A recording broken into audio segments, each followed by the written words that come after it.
हर साल मेरे बर्थडे पर एक गिफ्ट आता था। मेरे 8वें जन्मदिन की सुबह थी। घर में कोई खास तैयारी नहीं थी। न बड़ा केक था, न कोई बड़ी पार्टी। बस एक साधारण सा दिन था। लेकिन उसी दिन दरवाजे पर एक छोटा सा पैकेट आया। उस पर सिर्फ मेरा नाम लिखा था और नीचे एक छोटी सी शुभकामना। कोई पता नहीं था, कोई नाम नहीं था, कोई पहचान नहीं थी। पैकेट खोला गया। अंदर एक क्रिकेट बैट था। मेरी खुशी का ठिकाना नहीं था। लेकिन उससे भी बड़ा सवाल था, ये गिफ्ट भेजा किसने था? जब भी मां से पूछा जाता, हर बार एक ही जवाब मिलता, उन्हें भी कुछ नहीं पता था। कम से कम वो यही कहती थी। फिर अगला जन्मदिन आया। फिर एक नया पैकेट। इस बार एक घड़ी। उसके बाद अगला साल। फिर एक और गिफ्ट। और फिर ये सिलसिला कभी रुका ही नहीं। हर साल, बिना किसी देरी के, बिना किसी नाम के, एक नया गिफ्ट, एक नई शुभकामना और एक नया रहस्य। समय बीतता गया।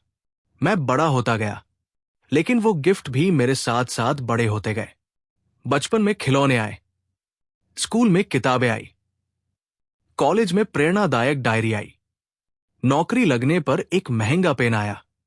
और हर बार ऐसा महसूस होता जैसे कोई दूर बैठा इंसान मेरी जिंदगी को देख रहा हो, मेरी हर उपलब्धि पर खुश हो रहा हो, मेरे हर जन्मदिन का इंतजार कर रहा हो। लेकिन वो कौन था? ये सवाल कभी खत्म नहीं हुआ। फिर एक दिन सब बदल गया। 28वां जन्मदिन बीता। 29वां आया। लेकिन पहली बार कोई गिफ्ट नहीं आया। शुरुआत में लगा शायद देर हो गई होगी। फिर एक हफ्ता बीता। फिर एक महीना। लेकिन इस बार दरवाजा नहीं खटखटाया गया। दिल के अंदर एक अजीब सी बेचैनी पैदा होने लगी, जैसे जिंदगी का कोई हिस्सा अचानक गायब हो गया हो। तभी एक शाम मां ने मुझे अपने पास बुलाया।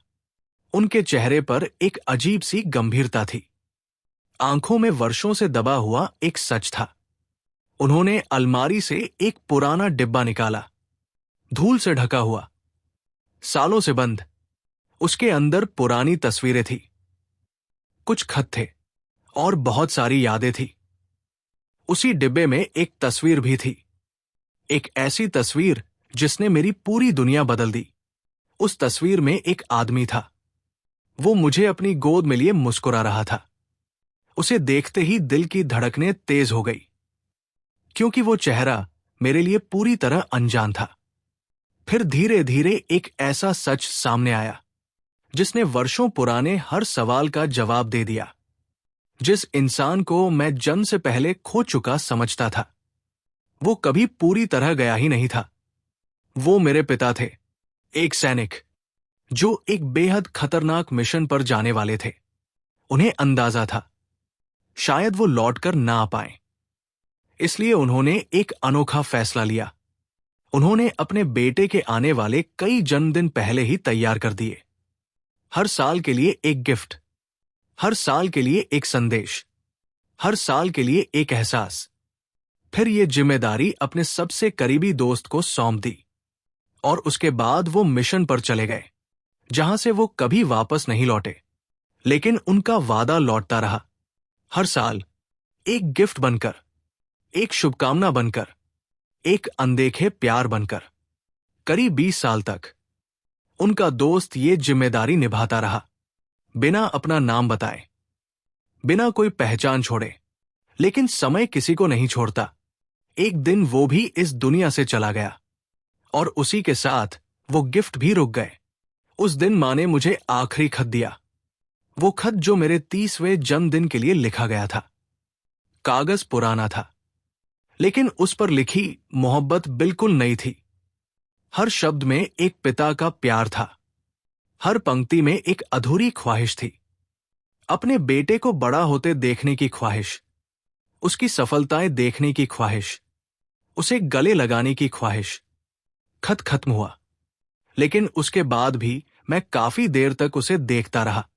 आंखों से आंसू बहते रहे, क्योंकि उस दिन पहली बार महसूस हुआ कुछ लोग चले जरूर जाते हैं, लेकिन उनका प्यार कहीं नहीं जाता।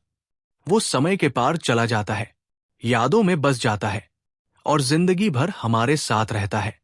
क्योंकि दुनिया का सबसे कीमती उपहार कोई वस्तु नहीं होती।